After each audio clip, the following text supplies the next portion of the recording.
बहुत सारे लोग ये सोच रहे थे, जानना चाह रहे थे कि शशि थरूर के मन में क्या है। क्या वो पार्टी से नाराज हैं? क्या पार्टी से खुश नहीं है? उनके मन में असंतोष है? शशि थरूर क्या करने वाले हैं? बहुत सारी चर्चाएं थी शशि थरूर को लेकर। राहुल गांधी और मल्लिकार्जुन खड़गे से कांग्रेस के राष्ट्रीय अध्यक्ष और नेता विपक्ष के साथ उनकी मुलाकात हुई। और मुलाकात इसलिए हुई कि सब कुछ ठीक है या इसलिए हुई कि कुछ ठीक नहीं है? ये बहुत सारे सवाल थे। लेकिन मुलाकात के बाद शशि थरूर ने कहा कि सब कुछ ठीक है। शशि थरूर ने कांग्रेस की बैठकों से दूरी बनाई, ये चर्चाओं में रहा। और इसी बीच राहुल गांधी और मल्लिकार्जुन खड़गे से उनकी मुलाकात हुई है। संसद के बजट सत्र से पहले सोनिया गांधी के आवास पर एक बैठक बुलाई गई थी। उस बैठक से भी शशि थरूर गायब थे। केरल चुनाव से पहले ये सब शशि थरूर और कांग्रेस दोनों पक्षों के लिए ताज़ा मुलाकात महत्वपूर्ण है। यह मुलाकात कांग्रेस के लिए इसलिए महत्वपूर्ण भी है क्योंकि केरल में अप्रैल मई में विधानसभा के चुनाव होने हैं, जहां से शशि थरूर लगातार चौथी बार सांसद हैं। और मुलाकात के बाद पूछे जाने पर शशि थरूर ने खुद का सांसद होना ही महत्वपूर्ण बताया। शशि थरूर केरल के तिरुवनंतपुरम से सांसद हैं।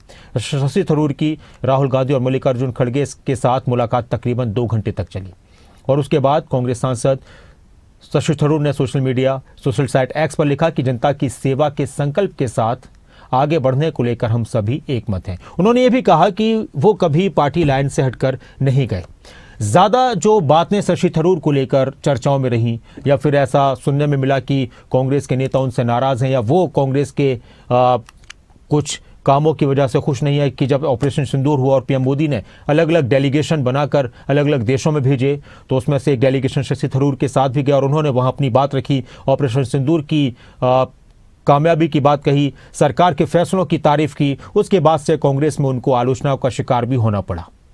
अब शशि थरूर की ये मुलाकात बहुत महत्वपूर्ण मानी जा रही है और ये कहा जा रहा है कि ये जो कांग्रेस और शशि थरूर को लेकर चर्चाएं चल रही थी, शायद उस पर विराम लग जाएगा। शशि थरूर का बयान भी सामने आया, वो भी आपको सुनाते हैं।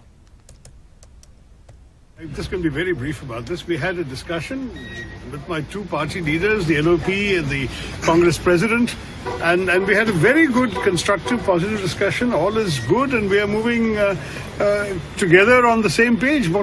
Sir, was there any discussion on chief ministerial candidate of the party or campaign committee that chief? was never the issue. I'm frankly not interested in being a candidate for anything at the moment. I'm already an MP. I have the trust of my voters from Thiruvananthapuram. I have to look after their interests in Parliament. That's my job.